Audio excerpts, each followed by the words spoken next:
All right.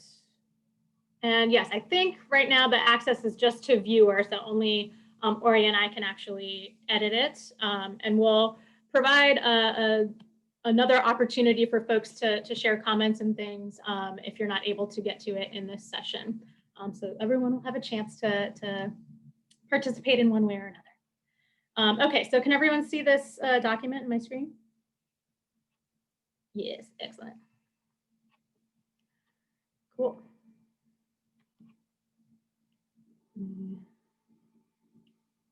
Sweet. Thanks, Alex. Okay. So yeah, just kind of get a little overview. We have been in development with this program. It says for a couple of years, but I feel like it's been a little bit longer than that.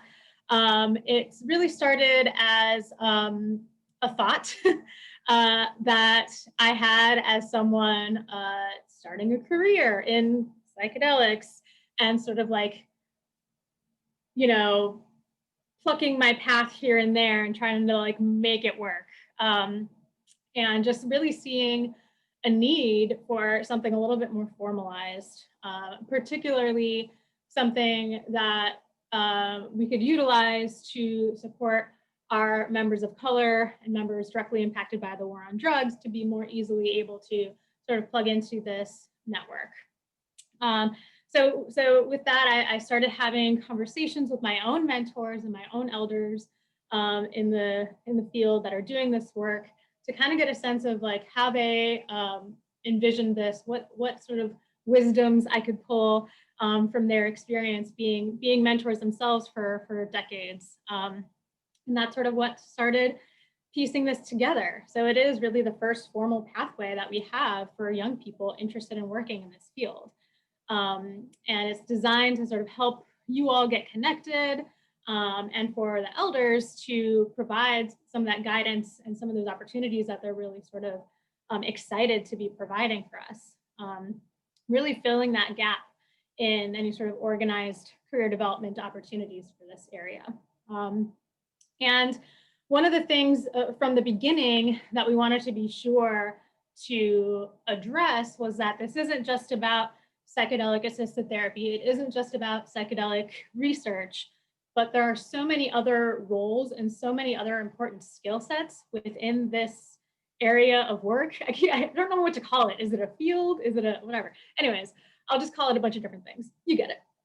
But yeah, so recognizing that it's not just about, these sort of like pockets that may already be well established, but also providing some connection for people that want to be web developers, people that want to do community organizing, people that want to do policy work around psychedelics to also get that really quality career development and mentorship opportunity. And so in that realm, I sort of, as I was talking to people and as I was sort of reflecting on my own sort of pathway and the pathways of my peers, we kind of came up with these three components. So the one that you might be most familiar about right now, because we've kind of been doing it for a year, is the mentorship component. And then there's scholarship and training. We were fortunate to get some funding from the Threshold Foundation. I would say we were invited to apply to the Threshold Foundation for this grant last year, which helped us be able to start the mentorship component of the program. And so we'll kind of just go through this here. Again, not only therapy and research, but it's all these other pieces. And I'm going to get into like what the application process looks like in a second, but I just kind of wanted to outline these three things first. But really anyone can apply, anyone who has a skill set or wants to develop a skill set or a knowledge base that they see as beneficial to furthering psychedelic healing in our communities, like you are the people that we want. And then the scholarship piece was sort of like the second layer of it. We wanted to focus on figuring out ways to fund and provide opportunities for our folks to like honestly pay for stuff, right? So help our members and alumni to get funding, to get scholarship, to get like, small grants that could then be used to going to some of these trainings that are popping up everywhere, to maybe provide some funding for a thesis or a dissertation, to attend conferences, you know, any other sort of career development piece that is missing for them because they can't access it because of financial barriers. That was a really important piece of it to me. I was fortunate to be able to receive a scholarship to get my training at the California Institute of Integral Studies. Without that, I wouldn't have been able to. So, you know, just as someone who has benefited myself from that sort of scholarship opportunity, I just recognize just how valuable and important it is for us to be able to foster that kind of opportunity for folks. So in the meantime, we're working with the Source Research Foundation on developing something that's still to be determined. But we've, you know, thrown out a bunch of different ideas. I'm really, really excited about that piece of it. And certainly we'll let you all know once the things kind of get solidified, but it looks like some sort of grant, some sort of scholarship opportunities will be opening up through that partnership. And then sort of the reach goal of the program, the thing that I think will probably maybe be the most complex, but is also one of the pieces that excites me the most, is to be able to work within you know, the existing systems and the new systems to be created, whether it's clinics, research teams, other training programs, to come up with essentially like a training consortium that's going to provide, you know, robust, comprehensive training opportunities for our members to meet training requirements that they might have for licensure or for a degree. So the example I give, just because it's like what I know, is you know, clinical hours for the completion of my doctoral degree, for example, or my license to be a clinical psychologist. There are, you know, certain number of hours that one has to get and certain number of things in order to be eligible. So the idea is that we would sort of work with these systems that are to be developed and are existing to be able to provide like an APA, for example, the American Psychological Association accredited training program that would, for psychologists, again, just because that's what I know, so that's what I'm going with right now, to get not only the regular training requirements that they would need for their license, but in addition to that, also get training in psychedelic assisted therapy as part of that. So like I said, huge sort of like reach goal, but super excited about that particular opportunity developing over time. So that's sort of the overall.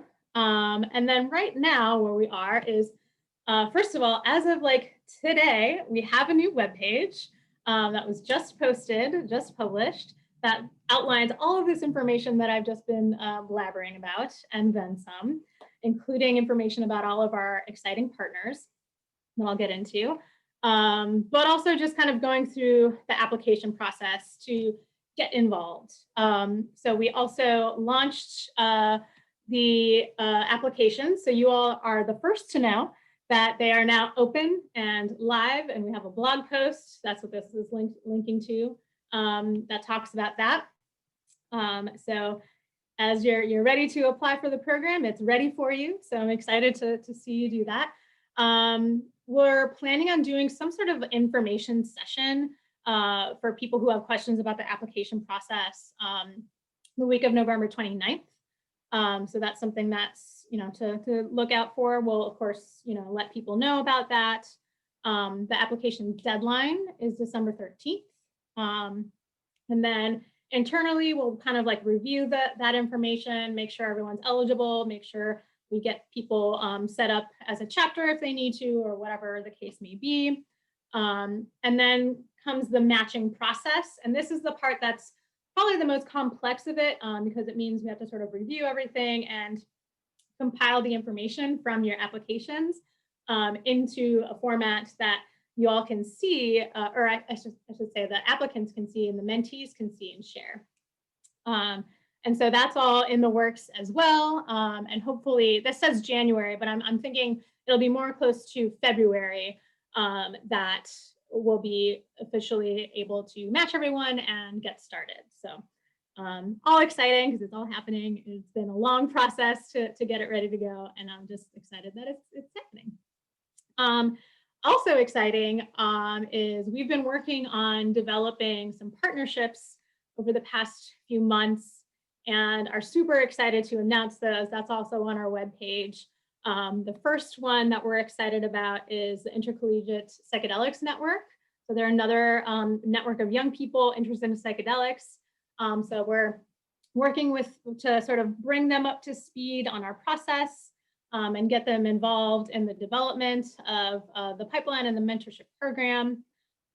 We've been partnering with Zendo. We have Zendo folks that are on our mentor role, and that also they've been doing some really excellent trainings lately.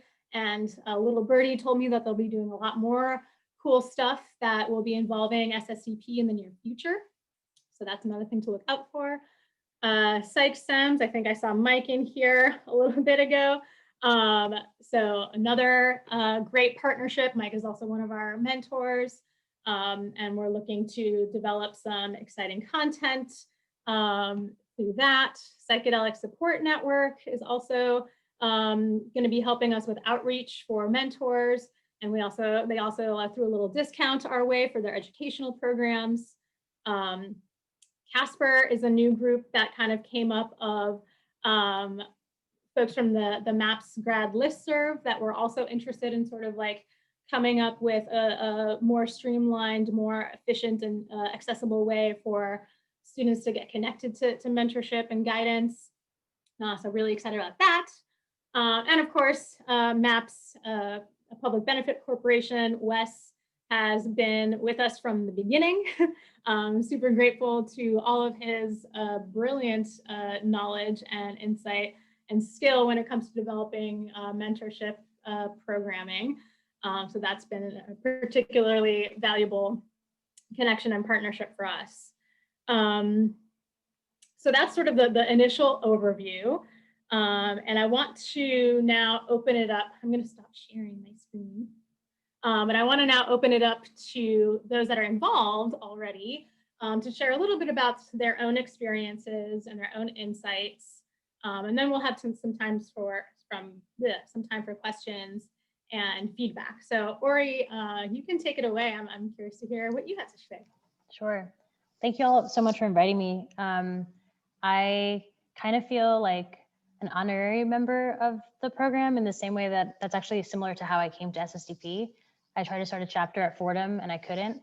And I tried so hard that I became an honorary member of SSDP.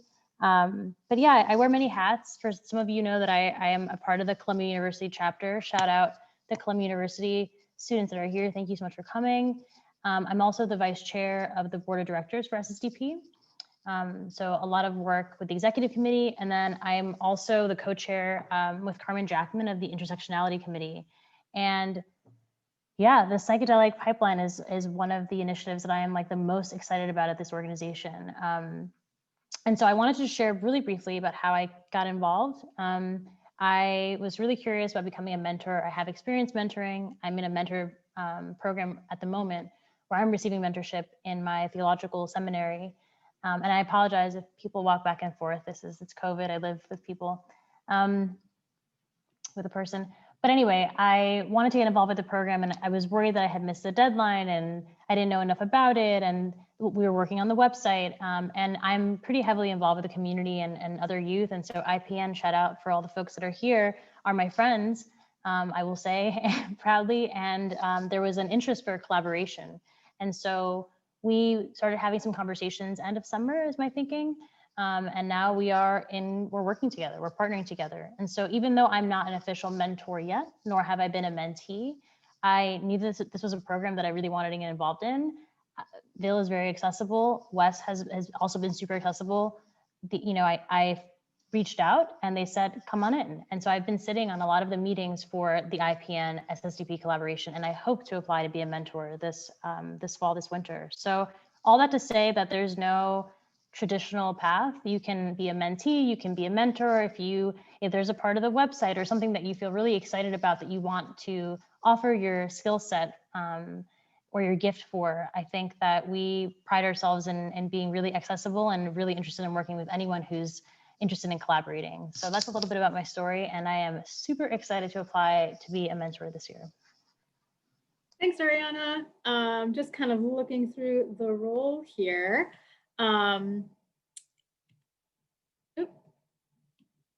Sorry, that was chat. Actually, Mike, if you are available, would you like to share a little bit about your experience with the pipeline so far? Sure. Yeah. Hello, folks. I'm Mike Margulies. Yeah, and as Vil mentioned, Psychedelic Seminars is partner of this project here, and I'm also a mentor for Owen Seymour, who's at Missouri. I don't know if is that one on here. Are mentees on this call too, or just? Well, anyway, so I've been mentoring Owen. It's been cool. You know, it's been a weird year, obviously. COVID really disrupted a lot of things. Certainly a lot of Owen's plans. But we've been catching up. We've been staying in touch. We chat every few weeks. Yeah, and he ran into all kinds of different challenges. Like he needed to get a new faculty sponsor. So we talked about that and figured out some ideas there. And for me, it's been cool. I always appreciate chatting with younger folks that are entering into the community and doing what I can to help provide any guidance. Is that kind of what you were wanting to hear from me? Okay. Yeah, that's good. Thank you. Thank you. Cool. Wes, how about you? Sure. Yeah, happy to share. So I took on 3 mentees, and so this month is now kind of the last month of our 10-month program, and it's been really just incredible, and it has been challenging too. It's what a time to be a mentor. Really, I think a lot of plans have shifted. People have had to adjust, but I feel like support is more important, now than ever. So I really feel like our contribution and the ways that we can help unify people and connect people and provide different forms of support are really important. So my mentees, one of them is in Berkeley, one of them is, 2 of them are in one of them's in New Zealand, and then the other one is in Chicago. So they're kind of spread out, and it's very diverse skill set. One of them has a programming background, one of them is kind of completing a psychology bachelor's, and then another one is entering into med school and is a IPN member, so or co-founder. And so really it's just incredible. We had some sessions where we worked on goal setting, where we talked about future plans and kind of core values. We had some sessions that were more geared towards kind of personal development, and some that were more geared towards professional development. But something that I really enjoyed was kind of helping to connect them to others in the field. So setting up informational interviews that they could conduct with other researchers and professionals in the field. That seems really helpful. And just, I learned a lot. I think that as a mentor, you learn so much. It's really not about putting any position on a pedestal, but really coming together in a way where you can learn and grow. And so it's a beautiful experience, and I'm looking for the ways that we can evolve together. And I'm very excited about the collaboration with IPN and just the ways that these other groups, Psychedelic Seminars, and how we can help bring these resources together to help make a really rich experience that, I know that MAPS Public Benefit Corp is also very excited. I mentioned it to some of our leadership team a few days ago. And so I know that we'll be having some more mentors joining for this next round. So looking forward to that. Yeah, super exciting. Let me look here at who's joined us, which mentees. Let's see, Kevin Garcia, are you available to share a little bit about your experience? Hey, yeah, I'm totally down to do that. Yeah, so basically, for the past few months, I've been working with a mentor through the program, and one thing I gotta say, it's the whole COVID thing definitely kind of rained on the parade, because I was able to meet with her like the first month, and then after that it's all been like virtually. And I felt like at least in my mentorship, it's been a little I guess like disorganized, a little all over the place, to be fair. But it's been great actually being able to connect with a mentor that is more or less somewhere where I would like to be in the next few years. And yeah, I think overall, just a little bit of more direction would be nice. And I feel like this first year, just because of COVID, it's kind of like an exploratory. This is the first time we're doing it. Let's see what happens. And I feel like after this, it might be a little bit more efficient for folks. And see, but overall, yeah, I'm like super grateful I've been able to do this. I don't think I would have been able to network with this person otherwise, and it just helps with the like the feeling of like that it's so difficult to get into this quote unquote field, and just being able to speak to people who are in some way, shape, or form already ingrained in that field, kind of like, it makes me feel better as somebody that like is seeking mentorship, and it makes me feel better as somebody who feels like they have a sense of like not having direction in their own life and being interested in different things, but wanting to get into psychedelics. And yeah, I'm super grateful this program is even a thing, and I'm really looking forward to these additional opportunities, especially the funding and the scholarships. Since like I feel like that's one of my main issues, like the money thing. Like, I don't have money. Where do I get it? I want to do these things, but there's people that there's not a lot of folks giving out money for this sort of thing, and it'd be nice to have more direction as to how we can access those opportunities. Totally, yeah. Thank you for naming that. I think, definitely that, like you said, COVID put a damper on in the process. There was so much more that we wanted to do last year, including the webpage that we were able to launch today. It just definitely like slowed things down. And I know some of the mentorship pairings, like they're actually like getting started back up right now because they had to take some time off because a lot of our mentors are they're essential workers too. So and some of our mentees are as well. So yeah, so navigating that challenging time, I think we did the best that we could, and I'm excited to like kind of get over that hump. And we've definitely adjusted some things. We've made changes in our handbook that there is more of that guidance and structure, like you mentioned, Kevin, wishing that you had. That was a common bit of feedback that we got from our midpoint evaluation. And so we took that and ran with it, and we're able to add some additional guidance and some additional resources within that handbook and other pieces so that we could address that issue pretty much directly. Ori, you said you had a question? Yeah, just thank you. I think one thing I forgot to mention is when I'm 29, so when I was 19 and I was looking for people to connect with about psychedelics, the only organization that I, outside of MAPS, of course, that I was aware of that had younger people was SSDP. And there was no formal pathway, right? And it's taken how many years, right, for us to finally have this pipeline. So I think it's, just want to name that, especially as someone who identifies as a, marginalized person, like it's so exciting that there is not only an intentional pathway, carved out, but that if you look at our documents, it says it there, right? That we are trying to make space for Black and Brown and Indigenous identifying people to have easier ways of networking and accessing professionals. And so that's just like a huge pivot and change. And I wanted to name that. I am also fielding questions. So if folks have any questions, please put them in the chat. I'm creating a little doc. Thank you. Yeah, thank you for sharing that. I'm actually going to go to the chat here and go through. So the first one I'm seeing is from Trixie. Are applications open internationally? Yes, absolutely. This is a global program, and we hope to be outreaching for mentors globally as well. Sort of one of the benefits of this being a virtual program is that it can sustain past something like COVID, because we're meeting virtually, and you're able to potentially connect with people outside of your country, and hopefully for those who prefer it, we would have folks within their own region that they could connect with. Alex, okay, you posted that.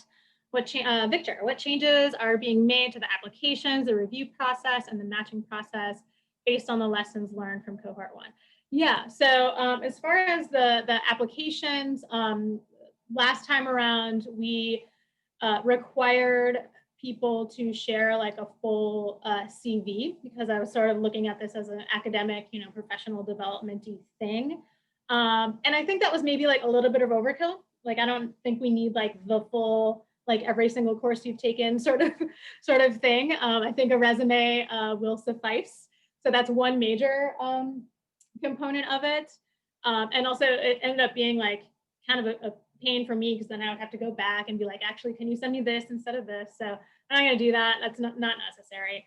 That's just like a little too much. So the review process, that is something we're still sort of working out to figure out like what procedures we're going to do, how we're going to streamline it.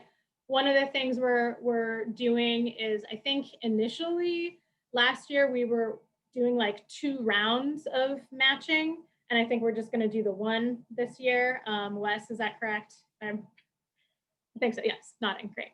So that's, yeah. So a lot of it is just sort of streamlining the process a little bit, getting rid of that some of those extraneous pieces. And yeah, and was really based on, what we got from feedback from folks, and just wanting a little bit of a better, more easily accessible process for that. Thanks for that question. What does the current professional spread of mentors look like? Well, from this past year, I'd say we had a pretty solidly based, it was mostly like therapy, harm reduction-y folks for the most part. And that has to do just like with the people we know, right? We outreach to our own networks. I'm a psychologist, that's what I went to school for. So that's who I know. And I think that with this next round, with all of our new partnerships, we'll have a larger reach. IPN is dedicated to helping us on the research end of things, as has Casper. So I think we'll be able to sort of balance out some of that really well this year. How competitive is the application process? Excellent question, Camille. It really kind of depends on how many mentors we get.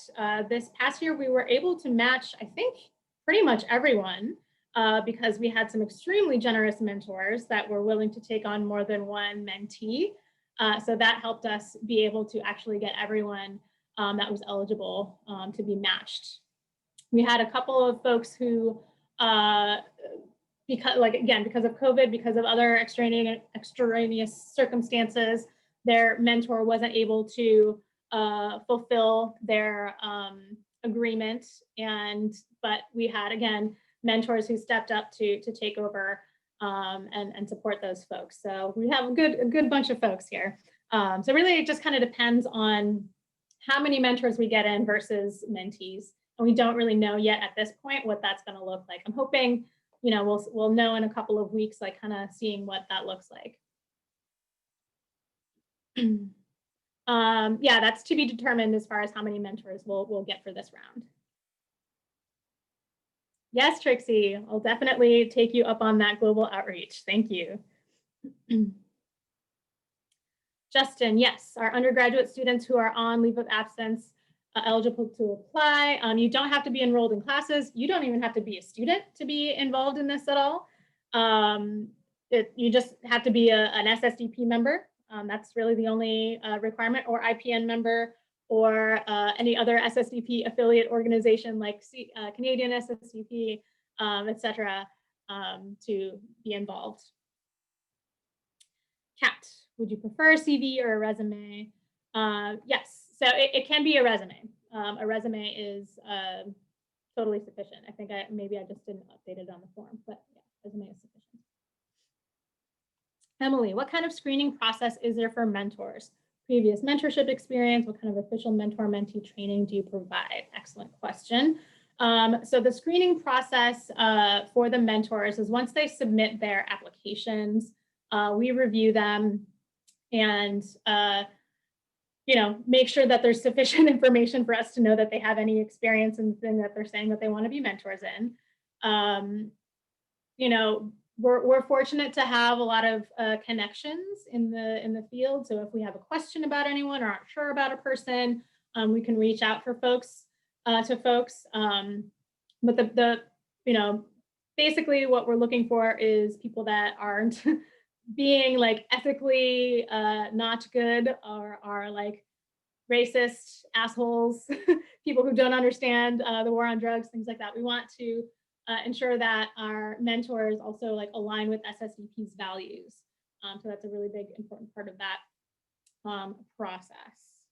And as far as official mentor-mentee training, we have a lot of like some reading materials that Wes has sort of culminated, and we also share some sort of sample processes. Actually, Wes, you can talk about that. Why am I talking about that? Wes, you can talk about that. That's your thing. Okay, so the question is, what kind of training, is that correct? Yeah, so we provide some like best practices that are based on research for kind of establishing high quality mentoring relationships, and some articles there as one form of resource. We had a newsletter where we sent out some additional resources, including some activities for, I think it was, you know, like identifying values, setting goals. But that's one area that we'd like to really build out a little more, I think, is kind of have additional training, maybe some onboarding, a little more onboarding when people move into the program, for what it takes to be a mentor and mentee. So on the mentee side, goal setting; for the mentor, kind of how do you structure and set up a mentoring relationship? How do you support them? But we outline that in the handbook, and provide guidance for each of the mentor meetings that hopefully helps with that.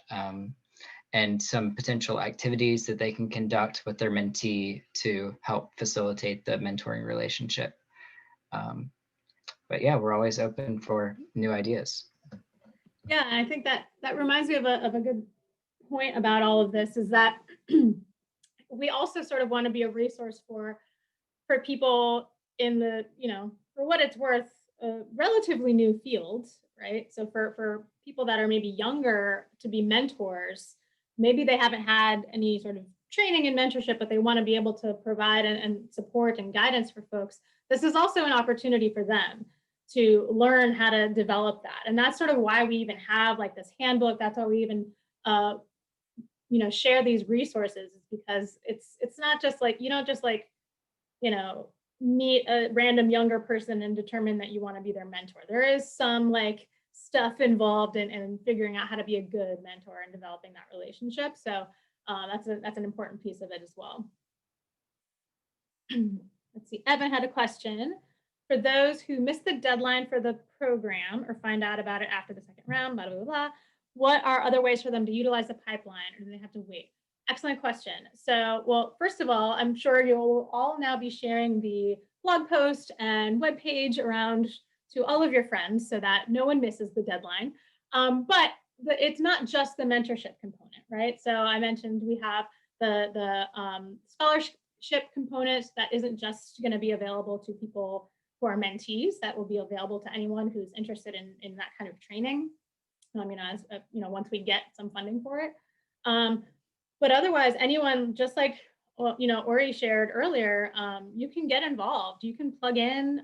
We're always looking for ideas in development. You know, just like IPN has sort of, you know, jumped in and is wanting to help us out with this. This is a new program, and there's lots of opportunities for us to create some new stuff. You know, we're going to be creating some virtual content. Mike is going to help with that, and that might be something that other people who are interested in, like, I don't know, event planning, Evan, could maybe jump in on and support too. So there's lots of different ways for people to bring their skill sets and their interests to the program. Other thoughts, any feedback, anything that you would like to see that you don't already see here for the program? I'd be interested in that as well. And feel free to, if you're able to, unmute yourselves, so it's not just texting. Alex, would love to see more researchers. Totally. Yep.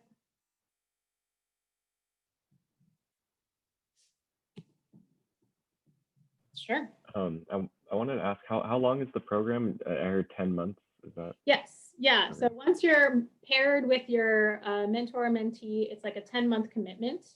And the thing is that the agreement is to meet at least once a month for those 10 months. Got it. Thank you. Yeah, and Alex, we're working on that. We've got the folks at Casper are also looking into the research side of things. So we're excited about that outreach.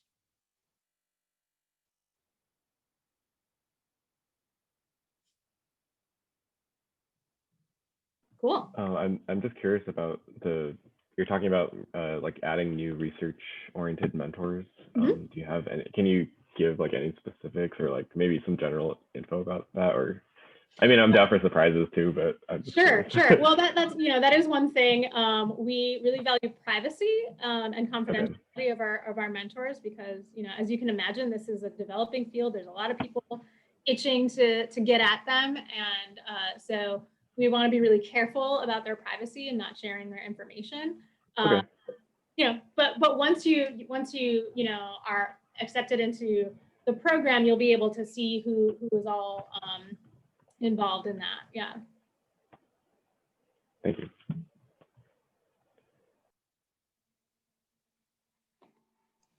I think the only thing I wanted was a new website, and we got that. So. Yeah, Ben, if you want to go ahead and unmute yourself so you don't have to type it all out, you can do that. Okay, yeah, definitely.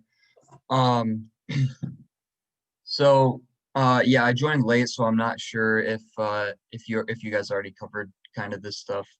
But one of the things was like establishing a network of institutions and faculty that are engaging in psychedelic research. So even if people don't necessarily get a mentor, they can kind of look through a list of different places to like apply for grad school and stuff like that, where their research interests and goals might be better supported than a different place, And then like consultations or seminars with psychedelic researchers. I know I think Alex just mentioned he wanted to see more researchers.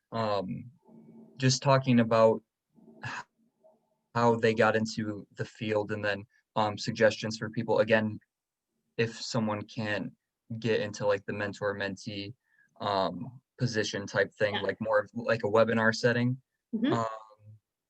Excellent. And then yeah, just with the webinars too, like talking about what are the different career paths for people who know they want to do something in psychedelics but don't know if they like what are the different types of research going on, like whether it's like neuroscience stuff or more clinical psychology stuff, like what are the different paths that people have open to them. So yeah, those were my ideas.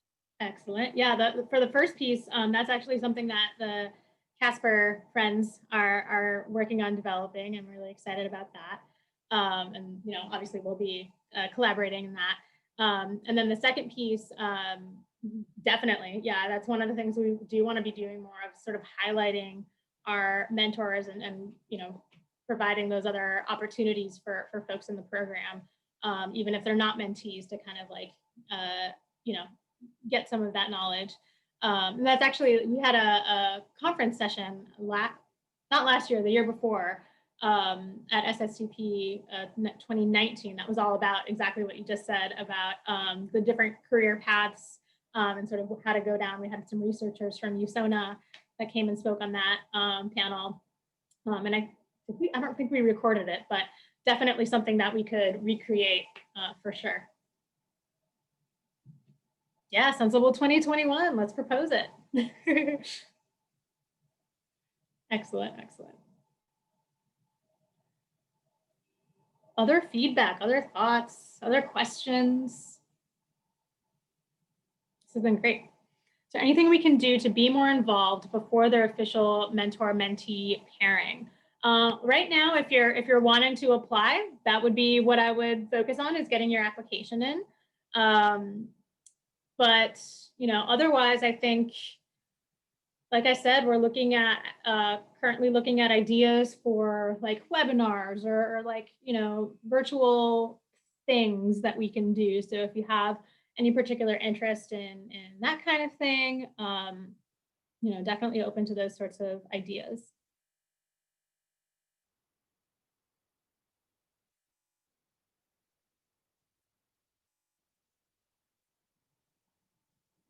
Does SSDP have a meetup? We have a Slack channel, which we have a whole strategy summit session on at some point. I don't know if Kat can throw that in there. But yeah, we have a Slack channel. We have Facebooks. Those are the two main ways that we communicate.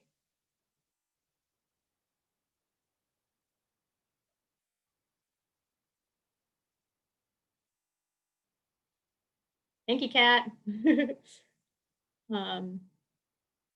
Cool.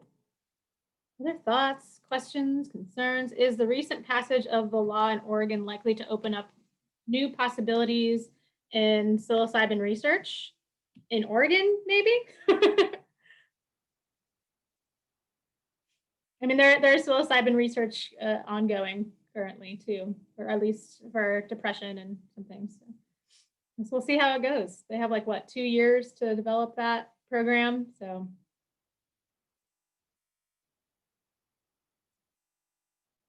Cool. I just want to shout Will out because I don't think she gets enough credit ever. And this pipeline is awesome.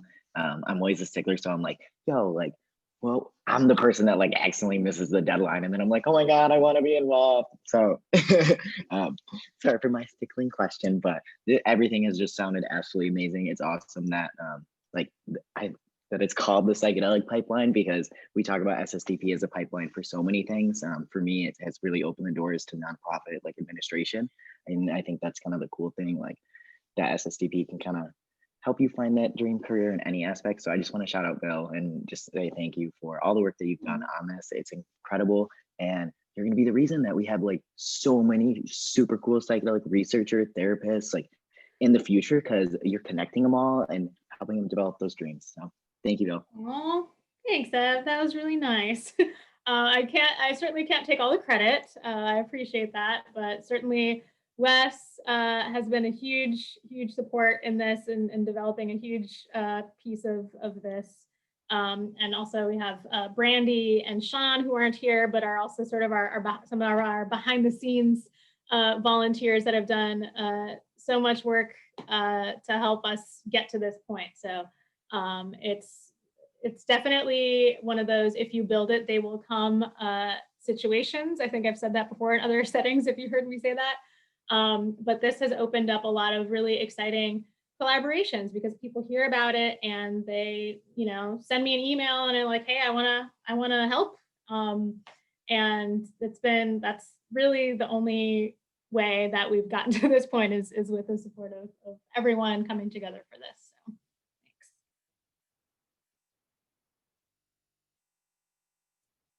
thanks.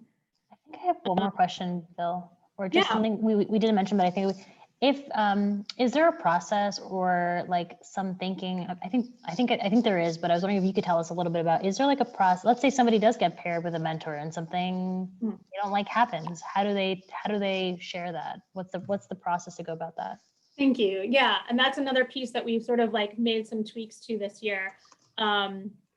Is every mentor and mentee in their first meeting, they go through an agreement that they each have to sign that sort of outlines expectations.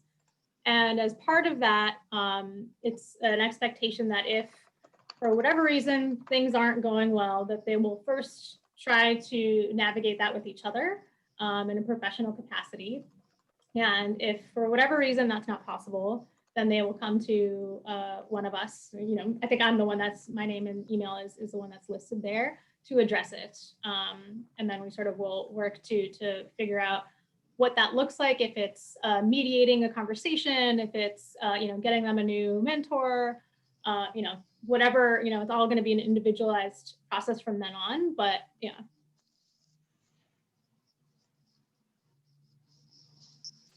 And your question about the Slack channel. You do have to be an SSDP member to join the SSDP Slack. Okay. Okay. Wait, were you saying Psychedelic Pipeline channel or just Slack in general? Slack in general. Okay, I missed that part. My apologies. I will say it right now.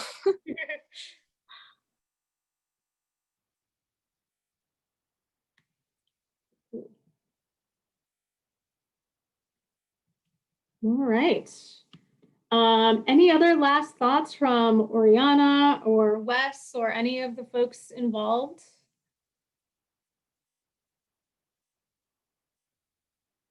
It's okay.